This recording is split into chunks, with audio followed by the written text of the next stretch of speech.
Fishing grits, and we are right back on top of this NFL free agency like we never left, man. Let's get into another subject, man. Let's talk about Deshaun Jackson and his effect that he's gonna have with Jameis Winston and the Bucks. How do you like this move with them adding that speedster to already kind of explosive offense? I mean, you talk about Mike Evans, you got Cameron Brate. If you can get anything out of Doug Martin, I just hope he gets well. I also got Adam Humphries over there, man. What kind of element can you see Deshaun Jackson bringing to the Tampa Bay Bucks in the NFC South?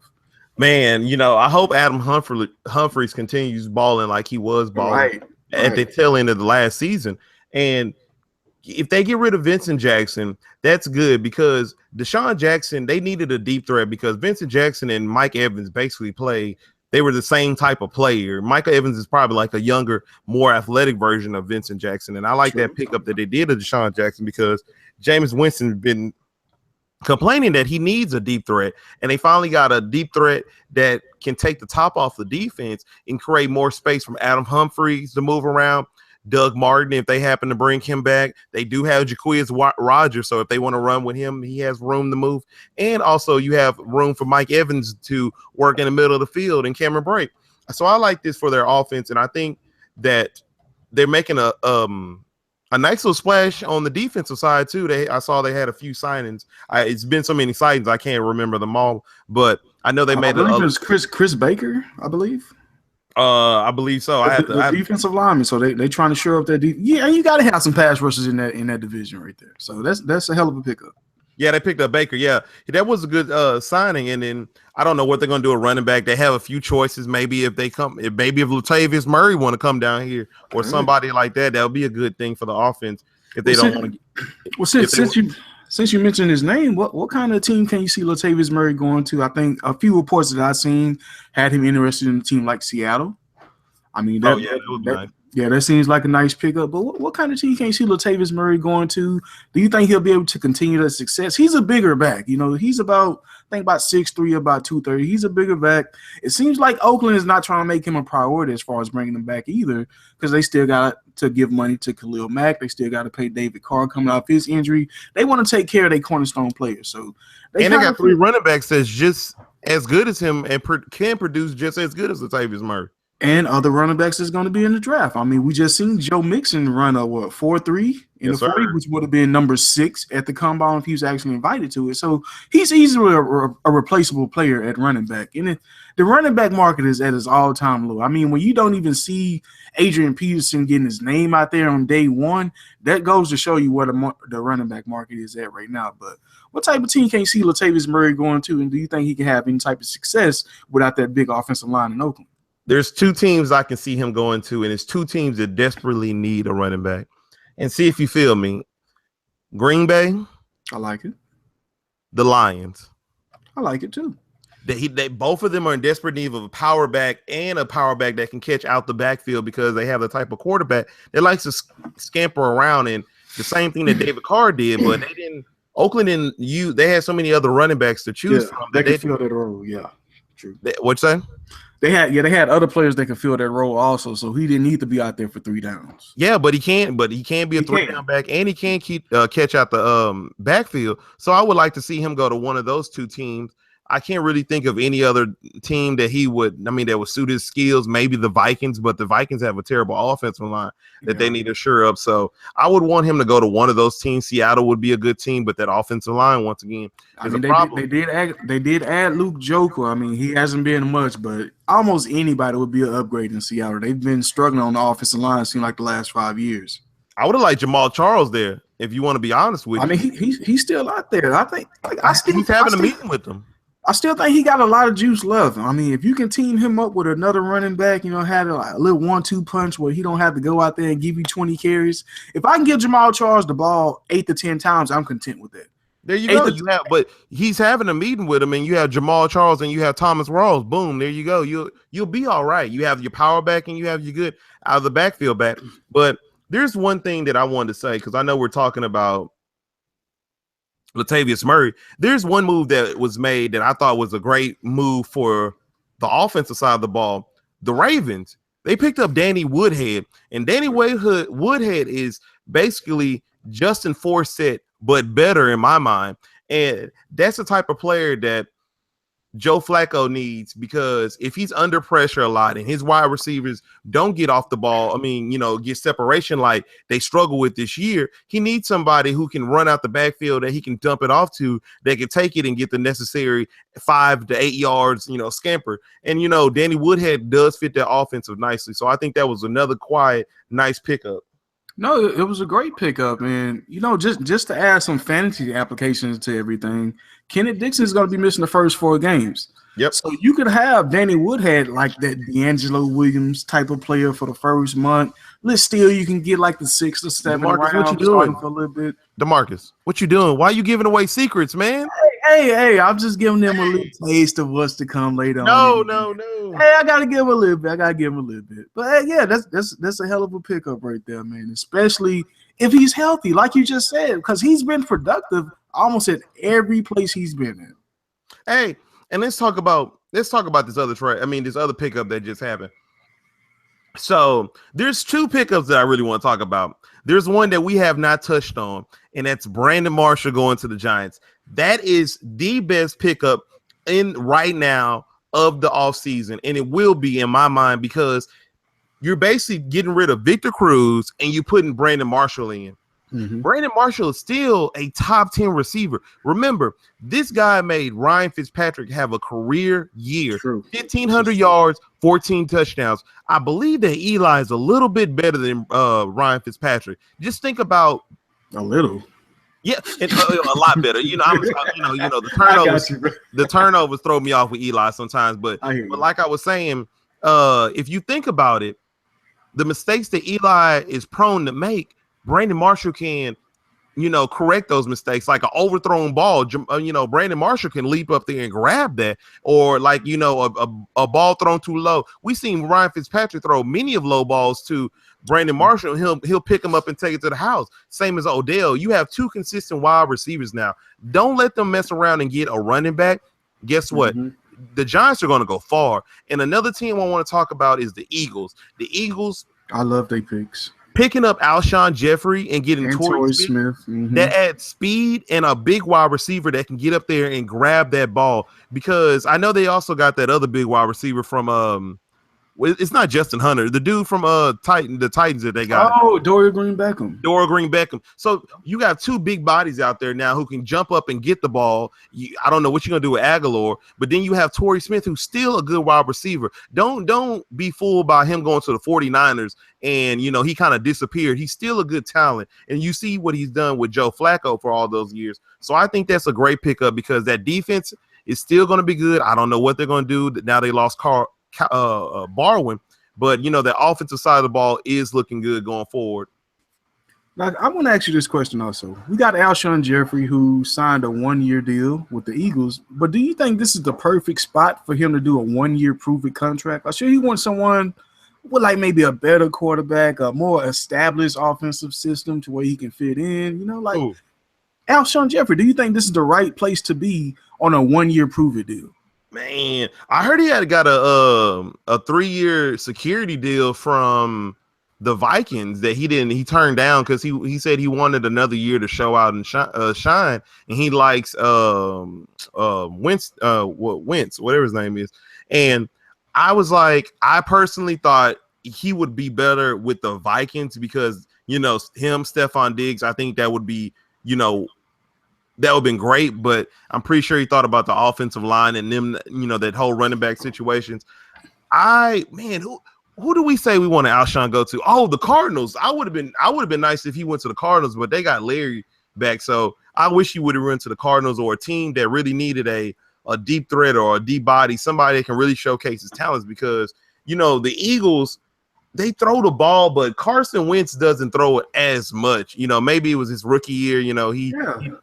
I just don't know if this is the right situation for him. I would have wanted to go somewhere with a more established quarterback. Yeah, we talked about the coach earlier, but that it seemed like that would have been the perfect target. You playing in the dome versus playing outside. Mm-hmm. It seemed like it would have been a better fit if you're gonna do a 1-year prove-it deal. You want to make money, right? Why not put yourself in the best situation as far as playing conditions and quarterback? Why not?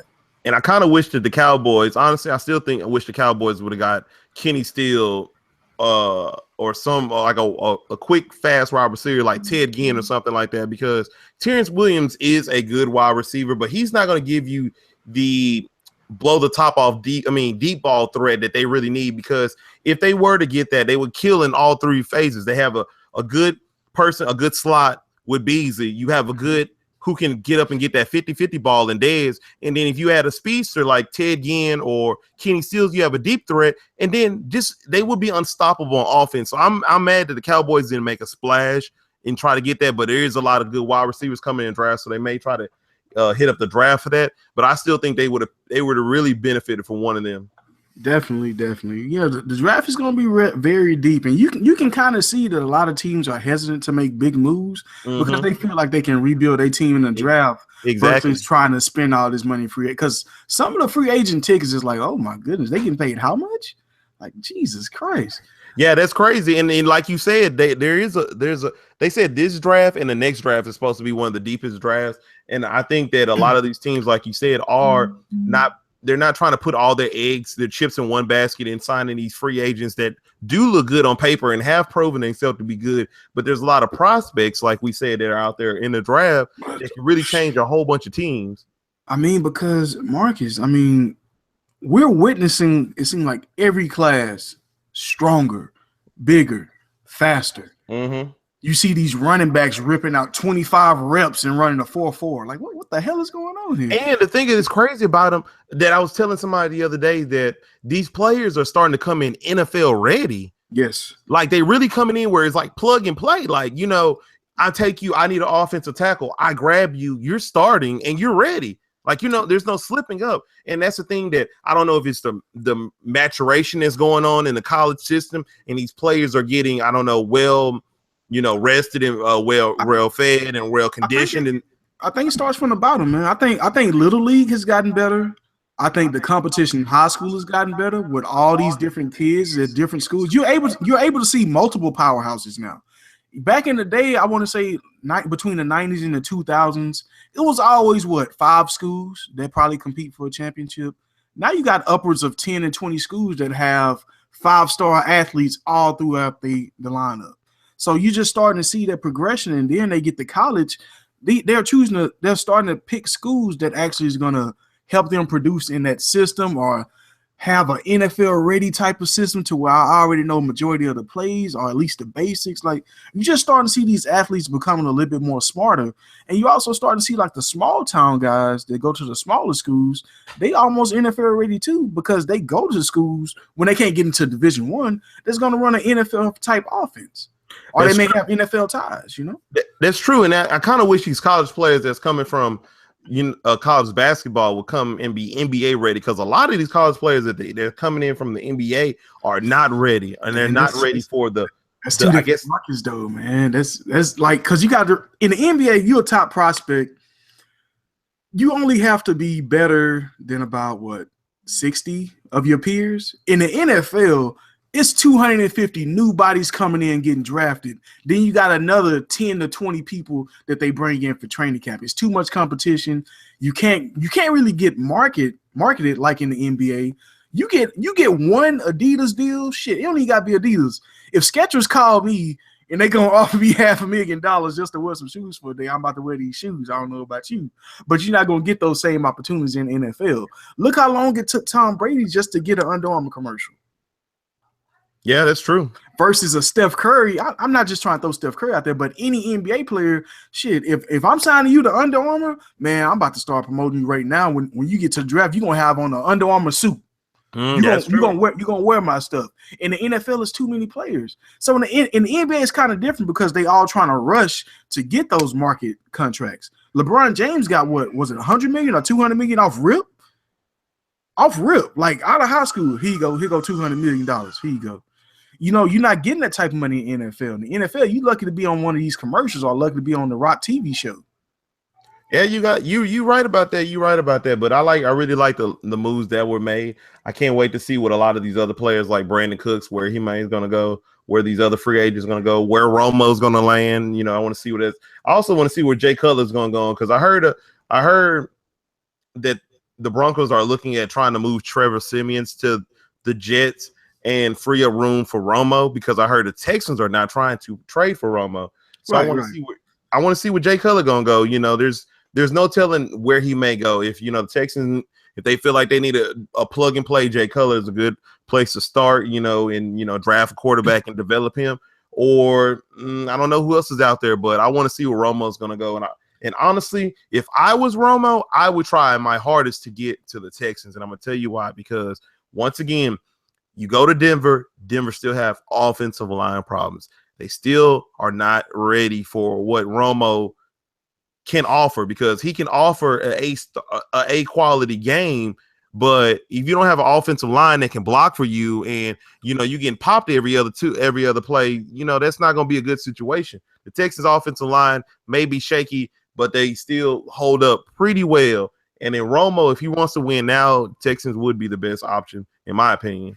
No, definitely, and I agree with everything you just said, man. You got to realize, I think I was just chilling in my office today. I'm looking at, kind of following what's going on in free agency. Not too close. I don't got a lot vested in it because I knew we didn't have much cap room.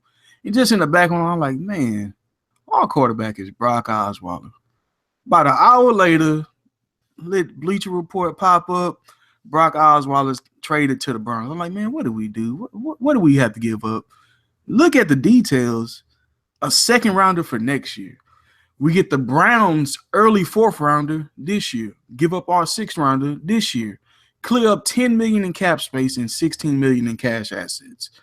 This is the trade that has saved Rick Smith from the depths of hell in Houston, because he was getting buried for the last year, almost 2 or 3 years, depending on if you're a Bill O'Brien guy or not, because some of his decision makings. And I'm pretty much ready to label this as the worst free agent signing of all time, bringing in Brock Osweiler, because you didn't do your homework. And you can clearly tell by the way that this deal was orchestrated as far as trading to the Browns. This was a Rick Smith, like, oh, man, I fucked up last year. I got to get out of this deal. This shows you that last year it was a personal thing. It wasn't a football decision he made. He made a personal decision to say, screw you, Denver Broncos, my old team. I'm taking your quarterback. And it totally backfired on him. I don't know why he wanted to leave the good graces of the Broncos like that, because we've been making a lot of trades over his tenure with the Texans. We've done a lot of deals with the Broncos. And for you to just sour your relationship like that, why? Because he clearly wasn't ready to be an NFL caliber starting quarterback. What did you see in 3 months of film study, Marcus, that said, all right, you know what? Let's give him $37 million guaranteed, $72 million over 4 years. What did you see that we did not see? I don't know what they saw, but I saw Brock Osweiler. And let me tell you why. Because I know we're going to let the people of America know that we have a fantasy football season. Episode as will start popping off in the summer. But me and you play a lot of fantasy football, so we watch a lot of these players more closely than the average person. So when Peyton Manning was going out, and we were really watching Brock Osweiler because we had to make late minute waiver claims or whatever, we were watching his game, and I was watching his game very closely, and I saw that he overthrew a lot of receivers and Demaryius Thomas. And then and the thing about it was Demaryius Thomas made him look better, and I'm gonna tell you why. Because Emmanuel Sanders. Yeah, because Emmanuel Sanders can catch the uncatchable balls, and Demaryius Thomas is already 6'4", so he can go leap up and get a lot of those high balls that you overthrow. And they had a great running back that alleviated a lot of pressure off of Brock Osweiler, and a great defense that took a lot of pressure off of him. That he was always a 5 to 10 yard quarterback, and that's not what the Texans needed or where we should have paid a lot of money for. So we sit up there and say that, oh yeah, we got over on the Browns, but the Browns really got something good out of it, because the Browns are stockpiling on draft picks. So basically they just said, we're going to pay $16 million worth of cash for the second round pick. I'll take it, because if you do what you're supposed to do, that second round pick should be the number 64th pick in the draft. That's if you do what you're supposed to do. That's if you do what you're supposed to. That's the key to everything. But let's be honest with you. The only reason that Brock Osweiler came to Houston is because he beat New England, something that the Texans just haven't been able to do in this past couple of years.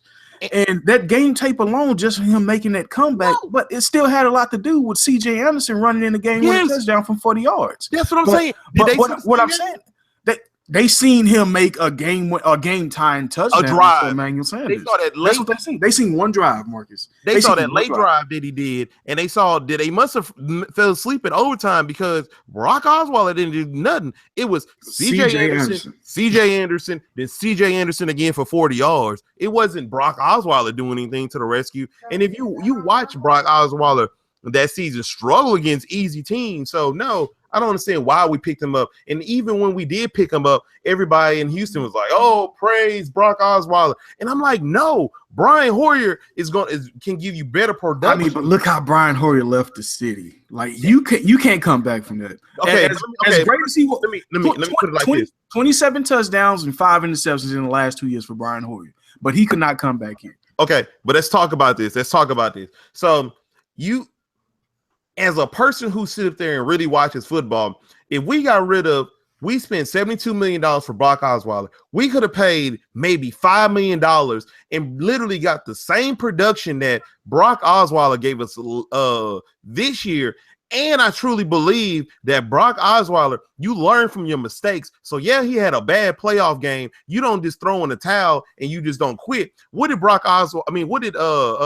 Brian Hoyer do this year? He went to Chicago. He filled in for Jay Cutler. And what did Brian Hoyer did? He did nothing but throw 4 consecutive games of 300 yards with no interceptions with the mediocre talent that Chicago has. And he did that something what Jay Cutler could not have. So no one can tell me that Brian Hoyer would have done worse than what Brock Osweiler did last year. So I personally would have kept Brian Hoyer, and I would have rolled with him, and I would have drafted a quarterback or done something instead of spend that money wastefully on somebody we just end up getting rid of, and we could have kept our second round pick. That's my opinion. So look at the recent second round pick success. We already cut one in DJ Swearinger, so we don't have the best luck in the second round. The first round is our bread and butter. And I understand exactly what you mean, Marcus, but this is how I'm going to defend Rick Smith. And as much as this hurts me, I have to. Because Rick Smith made amends with his mistake last year. Now get this. This is an organization that was never aggressive in free agency other than Jonathan Joseph and Daniel Manning. That is about it. So for him to even let his nuts hang and go out there and sign a quarterback, that was enough for me, because it shows that he knows that we have a position that we need filled and we have a void in this team that needs to be completed. So just for him knowing that something needs to be done at the quarterback position, I commend him. And at the same time, he came into this offseason again on the same day that he signed Brock Osweiler last year, 3-9, and he got rid of him for the betterment of the football team. And let me ask you a question. Let's address the Texans population out there. And I'm gonna really dig in deep. This is what annoys me about the Texas fan base. We love a person when it's up and we hate a person when it's down. So we talk all this crap about Romo, saying, oh, why would the Texans try to bring in Romo? Romo's always hurt. He can't do nothing, blah, blah, blah, this, that, and the third. Hey, you're not excited just for Brock Osweiler just leaving. That's no it. One's really making enough noise, in my opinion, about Brock Osweiler leaving. Everybody and their mama complained about Brock Osweiler the whole playoffs series, and they all of a sudden no one's excited about him leaving except a few of the fans. That's one thing. Two, if you sit up there and you think that we can't get our offense wouldn't be that much more elite with a healthy Romo, you are stupid, in my opinion, because Tony Romo, yes, he may be a Dallas Cowboy. Yeah, we may hate the Dallas Cowboys, but talent, he is not lacking. He has the talent. He just can never stay healthy. So if I have to spend some money just to put a quarterback filler in, and I still want to have championship aspirations because my defense is on point and my offense is still going right now, and I need a quarterback that can take me like a Peyton Manning when the Denver had all the pieces of the line and all they needed was a quarterback just to come riding with. who's to say what Romo can bring to this offense? I tell you, if Romo were to be healthy the whole next year, I'm pretty sure he can take the Texans to the Super Bowl, and I can guarantee you that. So no, there's no complaining that, oh, if we get Romo, I promise you, everybody's complaining and bitching about Romo. If the Texans start winning and they start going 8-0 or 7-1 or something like that, I better believe everybody's gonna be cheering on Romo, and I'll be looking at these fans like, look at this shit.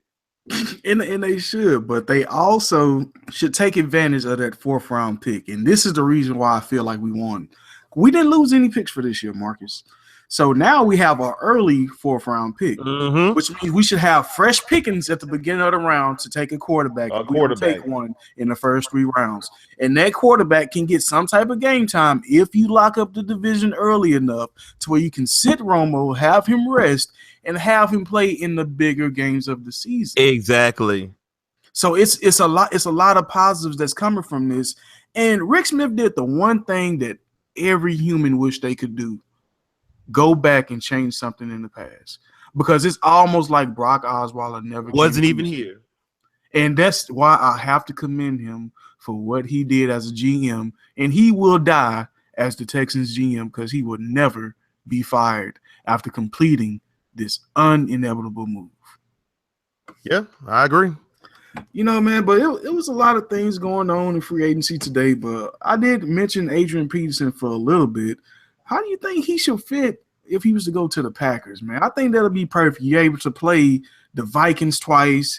You're able to be one of the better quarterbacks of the last 10 years, or at least a top 10, top 20 of all-time quarterback that I really can't say he played with other than Favre at the tail end of his career. I mean, we talk about a guy that had Tavares Jackson, Donovan McNabb, players of that caliber, but he's never had an Aaron Rodgers on the center. Well, okay. Go keep going. Oh, go ahead. What you got? Oh, I was gonna say the only thing about Adrian Peterson, he wants his money. It's better than Lacy. Adrian Peterson, which I don't understand.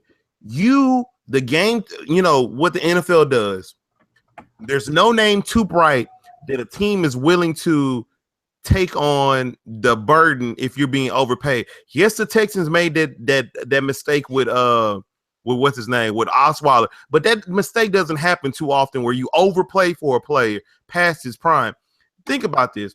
Adrian Peterson was averaging less than he was averaging less than 3 yards in a carry. Yeah. Like 2.8. It was crazy. That's crazy.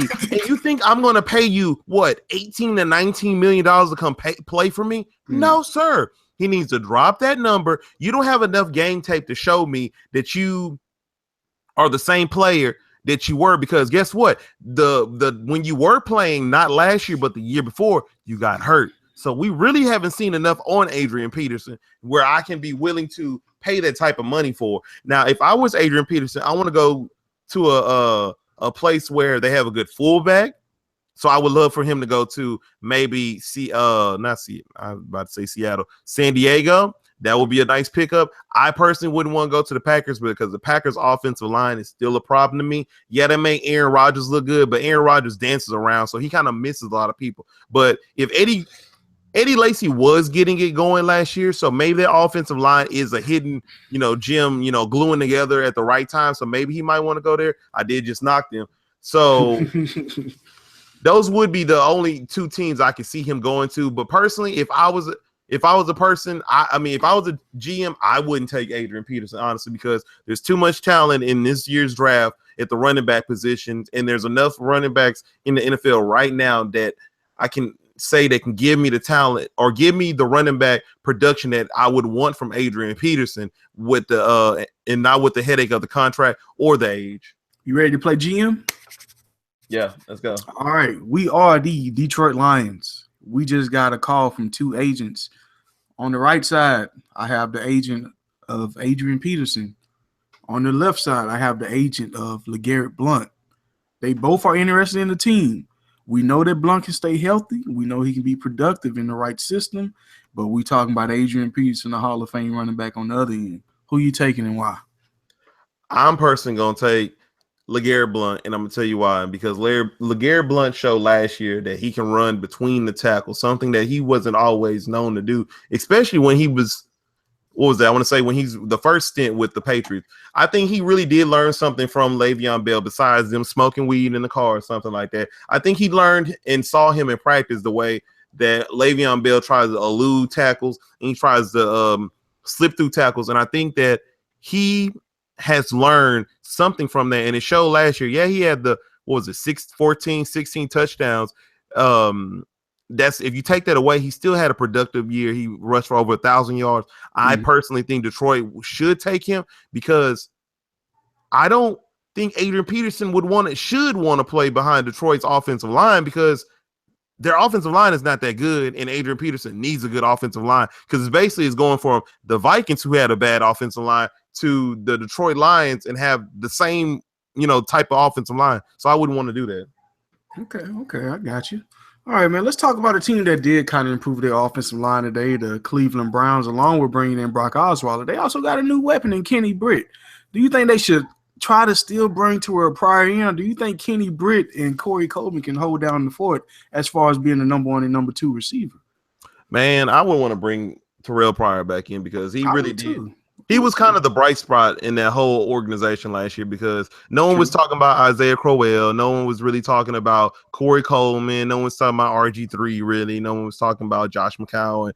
No one was talking about even a tight end. I can't remember his name right now. But I think that Terrell Pryor really shined for that organization in a time where they didn't have anybody that could stand out and be the face of that franchise. And I think he really was the face of the Browns last year, going from quarterback to wide receiver, balling like he did. He was, for the most part, he was really going out there grabbing haymakers like Josh Gordon.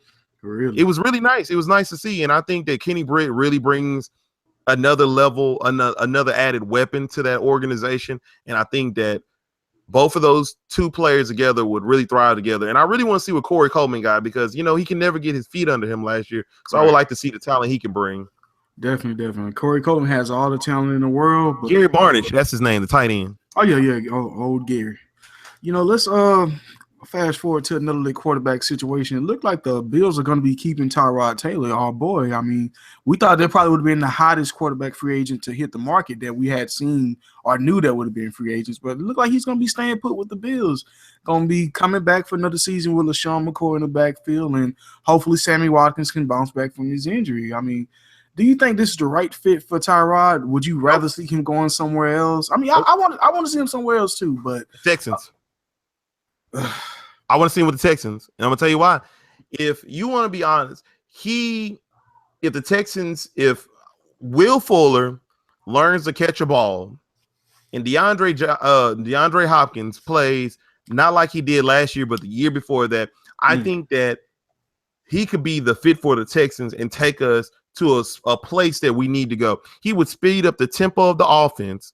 He would have Lamar Miller out the backfield, just like how he had LaShawn McCoy. So you have that 1-2 threat. He can throw a nice deep ball. We've seen him throw many of them to Goodwin, to Sammy Watkins. So Robert Woods. Robert Woods. Robert Woods will be DeAndre Hopkins, and DeAndre Hopkins is a way better wide receiver than Robert Woods. And look how the productive of a season Robert Woods had before he got hurt last year. So I think that he got that new contract in LA too. Yeah, he would be a nice pickup. I wish he would have went there. But a quarterback that I want to talk about is Brian Hoyer once again, and let's not joke about this. He's going to the 49ers. So he's reuniting with Kyle Shanahan, who he had his best season with the Browns when Kyle Shanahan was the offensive coordinator. So I really like that little feeling that they did with Brian Hoyer, and I would like to see who the 49ers sign. I saw they signed Curley. That defense, I feel like that defense, they're going to make some key moves in the offseason. Malcolm Smith. They got Malcolm Smith, former Super Bowl MVP. Malcolm Smith from the Raiders has there you go. The San Francisco 49ers. And what's the name coming back? Isn't he the one that got hurt? Oh, NaVorro Bowman. NaVorro Bowman's coming back. So, that pass rush is going to be on it. So, I really think that was a good, quiet pickup that they did. But once again, I think Tyrod should have went to another team because I don't understand what's going on in Buffalo. There's nothing going on in Buffalo, honestly, because they lost Goodwin, like we just said. Then they have LaShawn McCoy, and that's it. Sammy Watkins, I can't depend on him anymore. He can't stay healthy. That's true. That's true. It seems like he's always due to fail somebody at some point in the season. But yeah, man, I think I'm really liking the moves that were really going on. I would love to see what if the 49ers are going to draft a quarterback. That's the one thing that I'm really looking forward to. Yeah, that's the one thing that's intriguing because I thought they was going to be all in on Kirk Cousins. I feel bad for Kirk Cousins because it looked like he's going to be stuck in Washington. Oh, you heard he went out of there. Yeah, GM got fired. They won't do his trade, and he lost both of his weapons. Mm-hmm. Well, that was stupid. But got Vernon Davis. Oh yeah, you got Vernon Davis, and you have what's his name? It's not enough. Doxson. Oh no, Reed.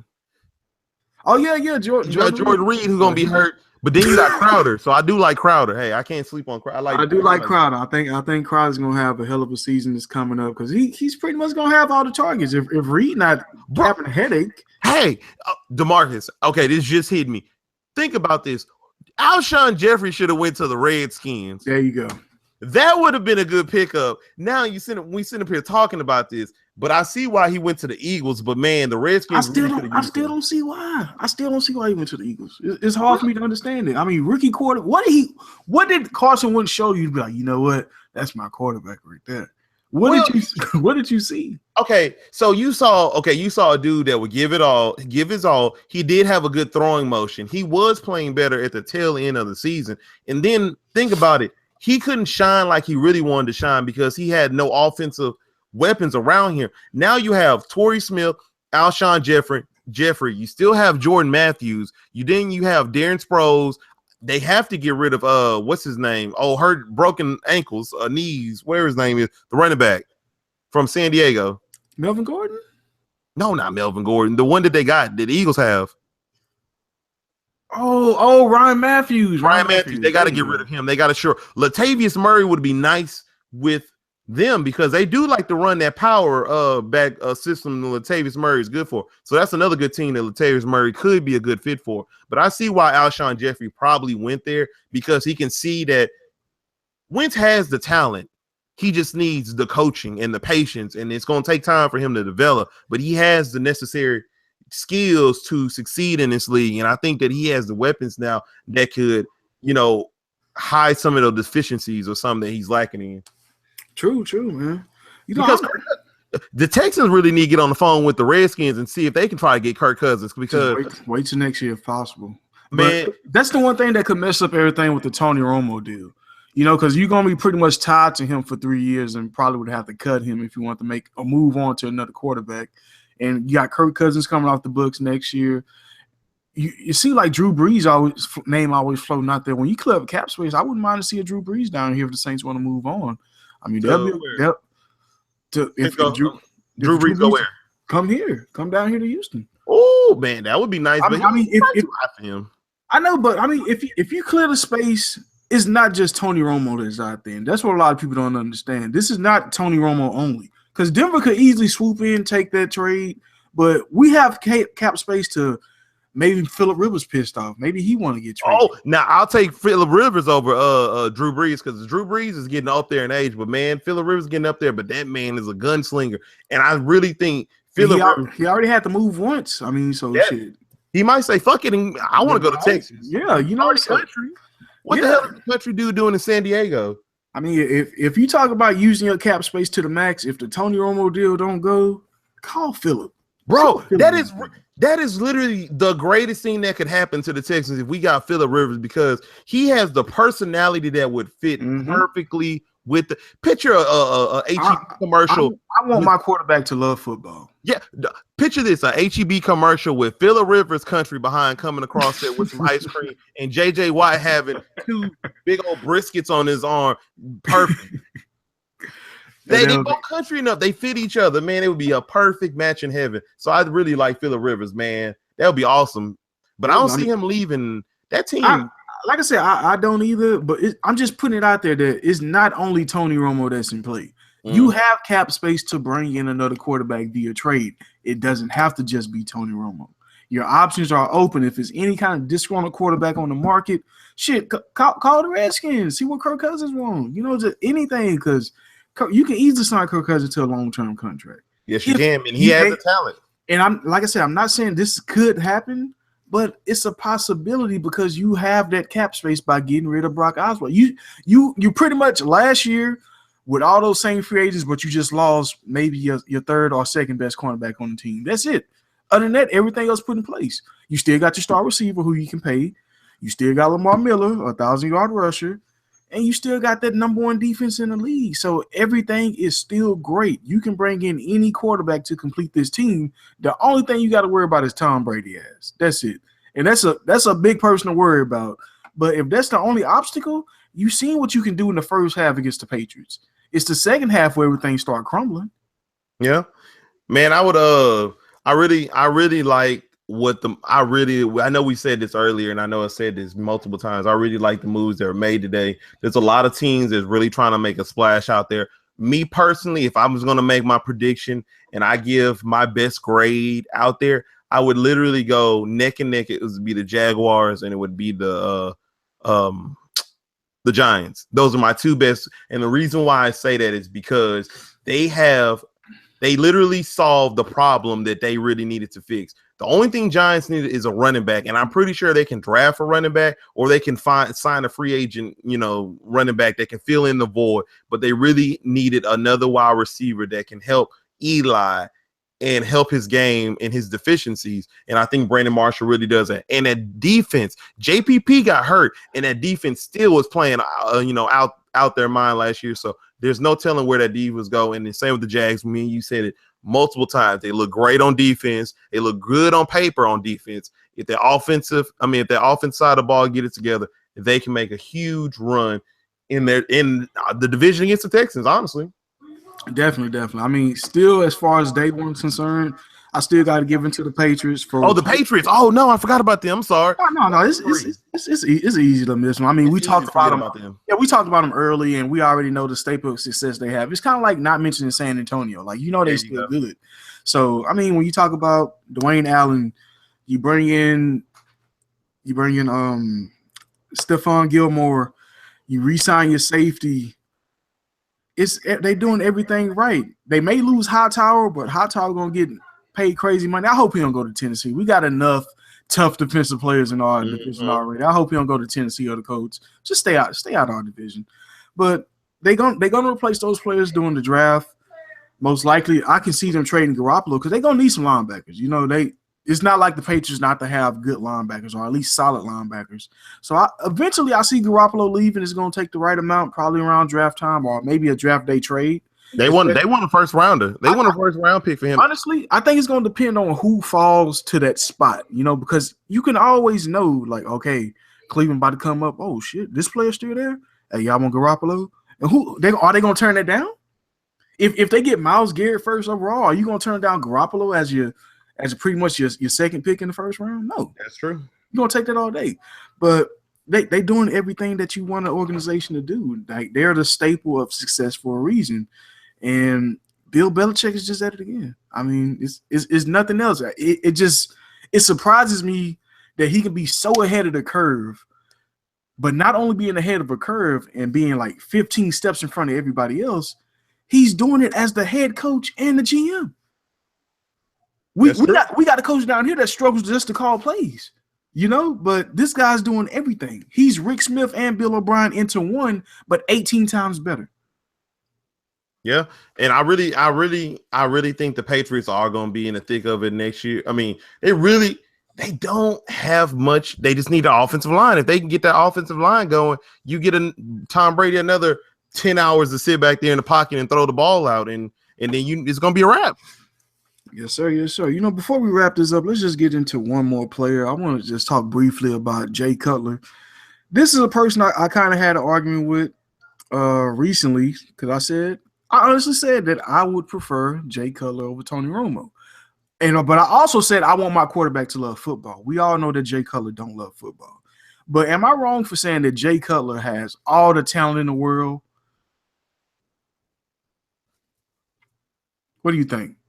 You think he got all the talent? He does have all the talent in the world. He has that big arm. It's the thing about Jay Cutler. It don't seem like he's dedicated to football. He reminds me of. Let's be honest. He reminds me of Dwight Howard. I'm gonna tell you why. Because they both have the talent to be great. They have all the makings of a star, but they're not committed. It seemed like in their brain to the game. And maybe it's going to take the right coach to shake up Jay Cutler. Maybe he needs to go put the cigarettes out. He's getting fat out there. So he's really not dedicated to football. So I don't know what's going on. Him and Eddie Lacy they really need to talk with somebody, because somebody needs to see where their head's at, because both of them have the talent to be great and both are slipping. I just don't understand how you can go from throwing 4,000 yards in your second season in the NFL to being possibly on your fourth team, or is it his third team? It just shouldn't be like that. You shouldn't be a talented quarterback that's just getting bypassed on year after year. Nobody takes him serious anymore. Like, as an NFL caliber quarterback, it's only 32 jobs as a starting NFL quarterback, and he's one of those 32. And you just don't see that. You don't look at him as an NFL quarterback. You don't envision him as a leader. I don't want Jay Cutler in my locker room. I want his talent. And when I say I want Jay Cutler, it's because I want his age. I want that top 10 arm that he has as far as arm strength, but I want a player that's committed to football. I don't know if you can change that this late in his career. You can. And the thing about Jay Cutler also is that's sad, man, because he's the best quarterback out that draft class. Like, he is, but he has his mental mistakes. He has the costly turnovers. He's like Matt Schaub, but with a better arm. That's all it is, because he has the mistakes where it's like, man, Jay Cutler, why would you force the ball right there? And it's always been like that. It's Jay Cutler, and he could do that with Alshon Jeffrey leaping over everybody, or Brandon Marshall, who seems like he can catch a ball anywhere on the field. But, you can't have that all the time. You have to, as a quarterback, you have to be like how Matthew Stafford was. Matthew Stafford took a seat back last year. He elevated his game, and he was like, yo, I need to stop forcing the ball. I need to take what the defense gives me. Same with Jay Cutler. He doesn't take what the defense gives him. He can have literally a person open 15 yards of the field, but he'll take the 25-yard plus bomb to whoever, is out there. And that's his problem. And that's where he makes mistakes at. That's where he made costly mistakes at. And then he had his best season with what was his name? Adam Gase. Mm-hmm. He had his best season. And I really think that Bill O'Brien could bring out the best out of Jay Cutler. I think that personally, because I think that there's a lot of people that question Bill O'Brien, but there's not too many coaches that can come in the organization and lead us to the playoffs back-to-back years, and 10-6 seasons, and 9-7 or something like that we went. Yeah, 9-7 all 3 years. Oh, 9-7 all 3. But it's just like you have to give respect to him for what he had to deal with at the quarterback situation, True. The uncertainty between the wide receivers at a point in time, the uncertainties with the running back Aaron Foster getting hurt, and everything that he has to deal with. And he really has shown that he is a good coach. He's also showed what me and you said many times. He's shown that he's a good coach from looking at where Penn State is now as an organization. And what he's flipped that whole organization is because of what Bill O'Brien does. The Texans love to complain about a coach, and they love to complain when things are not going right. How about you sit back and you relax and you just realize that it takes time for things to work correctly. And everything is not going to be an instant fix. Sometimes you're going to go through some down periods, but you don't get rid of good talent. Good coaching, good talent and stuff like that. When you have a good coach, you keep a good coach. I still, to this day, I will argue that I hate that the Rockets got rid of Rick Alderman. Yes, I'm going to complain. We jump to a whole different other sport, but we complain too much. When things are going good, we want to cheer, but when things are going bad, we want change instead of riding out the wave. And I really think that if Jay Cutler really wanted to be serious about his career, I think coming down here would really flip his career around. Do you think he's past the I want a big contract stage and he just want to be on the best team? What kind of mindset can you see Jay Cutler? I don't know what mindset is Jay Cutler, because the nigga got paid years ago. And what did he do? He fuck off. His backup and Josh McCown outplayed him, where the Bears was contemplating, damn, should we pay Jay Cutler? And they end up still paying Jay Cutler, but they really contemplated, man, maybe we should sign Josh McCown over you. So I don't know what's going on with Jay Cutler. I don't know if he's having stress in his life. Maybe, girlfriend problems, relationship problems. I mean, wife problems. He ain't got no girl problems because he just had a baby. But I don't know what's going on. But Jay Cutler, if he snaps it, there's something that Skip Bayless always talks about with Jay Cutler, that he has the it factor to be a great quarterback. And, you know, sometimes it takes a person longer than most people. Look at Brandon Marshall. Everybody, look how good Brandon Marshall is. But look how long it took Brandon Marshall to get to Brandon Marshall Stadium. He had the talent, but he had the immaturity. He had to grow up, and he had to go through things. He had to go through suffering for him to get to the talent he's at right now. Mm-hmm. This dude is no slump. Brandon Marshall's about to be 33, and what 33-year-old can you say consistently can still put up 1,500 yards and still have double-digit touchdowns? Not too many wide receivers. So Brandon Marshall is good. Same with Jay Cutler. Jay Cutler is he's in his 30s. He can still give us great production of a Romo or somebody like that if he can limit the turnovers and make smarter football decisions. You know, at the end of the day, as long as it's not Brock, I don't care who's. Oh, you're right. I'm glad he's gone. I'm just glad he's gone. But I just want to touch on Brandon Marshall real quick.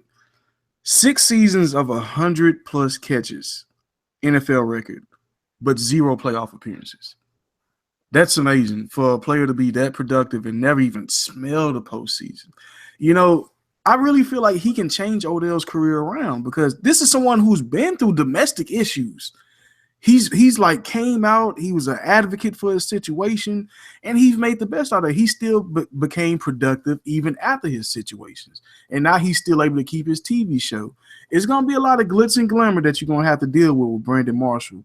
But I do think he can be a positive role model for Odell Beckham, because I'm on record for saying I think Odell Beckham is the most talented NFL player. He is. As far as a receiver is concerned. He is. And let's be honest, okay? Let's be truly honest. We're going to have this discussion right now, because I know we want to talk about basketball, but NFL is hot right now. And let's talk about this. The top 5 wide receivers in the league right now are, you have Julio Jones, or Antonio Brown. It flip-flops.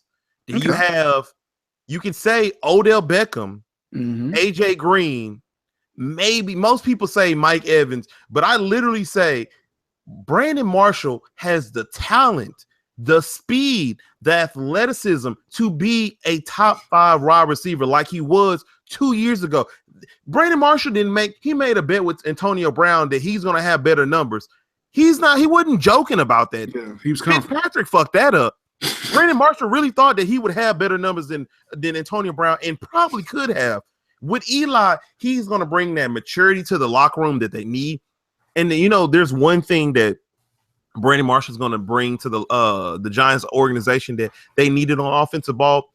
Eli, people say that he's a leader. He's not a leader. He's too quiet to be a leader. Brandon Marshall is a leader of men. I think with his attitude and his dedication to the game and his craft for perfection, I swear that he's going to turn that organization around. There's Eli throwing these fucking 10-yard passes over my head, and like there wasn't a wide receiver there. Why would you throw it at those mistakes will be corrected, because Brandon Marshall will bitch and complain till you feel like, damn, for him to shut up, I have to correct this. And he's going to bring the maturity to Odell Beckham that he's lacking and bring out his full potential, because Odell has top receiver talent, but his immaturity knocks him down a couple of notches. Yes, sir, it does. Yes, sir, it does. I'm looking forward to the NFL season. Like I say, bro, it's only day 1. And think about this. They have Sterling Shepard too. That's 3 killer wide receivers right there. And if they can bring back like a Martellus Bennett, there you go. I'm telling you, if they were to get, like you said, a Martellus Bennett, or you could, it's honestly the draft this year is really tight end happy. So you know there might be a tight end that can fall down to the Giants if they don't go offensive line help. But think about this: all the Giants really need is a durable running back who can be a 3-down back, but you don't have to use in 3 downs because you still have Shane Vereen. But if they bring another durable back like a Latavius Murray or Eddie Lacy or maybe Adrian Peterson was talking about he might want to go to the Giants. If they wanted to get Adrian Peterson, I'm telling you, the Giants have the team that can go far in the playoffs. Book it. Yes, sir. They have the blueprint. You are correct. You know, it's only going to be one basketball discussion today, and this is going to be for the catcher today. We have the sixth player in NBA history to eclipse 30,000 points. Woo! Dirk Nowitzki, one of the greatest, if not the greatest foreign player of all time. You know, I just wanted to give him the stage, give him a shout out. One of the greatest scorers I've seen probably my childhood and even growing into an adult. And he still has it. And he's motivated to come back next season. So it's going to be plenty more Dirk that we're going to see from the next, I want to say 15 months. But man, how do you just embrace his career? I know you was a long-time Dallas fan. You multiple times we talk about that championship team as far as being deep. But you know, when you really think about it, that team didn't they was talented, name based, but a lot of them was on the tail end of their career. It was all Dirk. Dirk wanted that. Bro. If anybody knows, me and Shantae, my girlfriend, yes, we are the biggest Dallas Mavericks fan. And, you know, people know that I'm a huge Houston Rockets fan. But the reason why I'm a Dallas Mavericks fan is because Dirk Nowitzki. He's always been the most incredible player to watch. It was always him and Tracy McGrady, in my eyes, were the two people that I've always were fascinating with because they didn't have – T-Mac had the flashy game, but he had the injuries that held him back. But I feel like if T-Mac was healthy, he would have been one of the greatest players we have ever seen. I think he would have been as great as LeBron, but he would have been more limber than LeBron. And Dirk Nowitzki was always my second favorite player because I just like something about his game. I like his attitude. I like the way he just handles himself on the court, and he's always been reliable. He's like Tim Duncan with a personality, if you want to be honest with it. And the thing I love about my Dallas Mavericks, and I say when he got his 60,000 point, Dirk was balling that game. He was really missing nothing. You can see the dude had a determination. And the thing about the Dallas Mavericks are they've been going through the struggles right now in rebuilding mode, but they were way out the playoffs. Yeah, they could still make it. They can still make the playoffs. Dirk doesn't want to just tank to build, bring another, good player in out the draft. Dirk wants to compete day in and day out. There's not too many players you can say that have made in Dirk's 19 years of playing the game, 14 seasons, he's averaged over 20 points a game and over 7 rebounds. That's impressive. That's consistency. And you know what he did? I know me talk about this all the time, and I'm sorry that I'm like really going. Dirk is really one of my. You got the stage. He's really my favorite player, and just to see what he went through from 2007, where he had to lose. Dirk was the MVP that league. He had to lose. They had the team that can win, but he needed to lose, and I'm gonna tell you why. He matured as a player. He was the type of person where the small guards. He would always be affected by the point guards or the two guards defending him or the small forwards, and it would always throw him off his game. And because him playing the Warriors and them doing that to that, you finally got birth to the superstar that is Dirk. And you could tell, and I tell you this because he was unstoppable. No one could stop Dirk. When Dirk wanted to raise up and pull a jumper on you or pull a fake and he goes up and under, or he wanted to back you to the lane or go up under you for the layup, you couldn't stop Dirk. And it's because he had a maturity that he knew how to know. He was unguardable, basically. He was like Kobe Bryant of the 7-foot, realm. No one can drop. No one can shoot like 90% at the free throw line on top. And he was killer from the. That's another thing. And he single-handedly carried that 2011 Dallas Maverick team to a championship because people failed. Just think about this, and I'm gonna talk about this right quick. So they played the Portland Trail Blazers. They were down by I want to say 20-something points. Came back to win that game, and guess what? They beat Portland. They swept the previous championship team, the Lakers, in 4 games in beautiful fashion.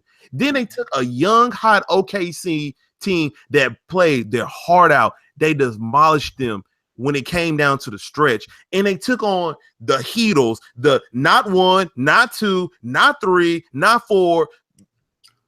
When nobody gave him a chance after game 1. And you know what the thing about that is? Everybody loved to talk about that whole series. Oh, what LeBron's doing bad. Or, oh, man, LeBron's really got to get it going. Yeah, LeBron may have played it, didn't play up to his standards, but the Dallas Mavericks got into their head.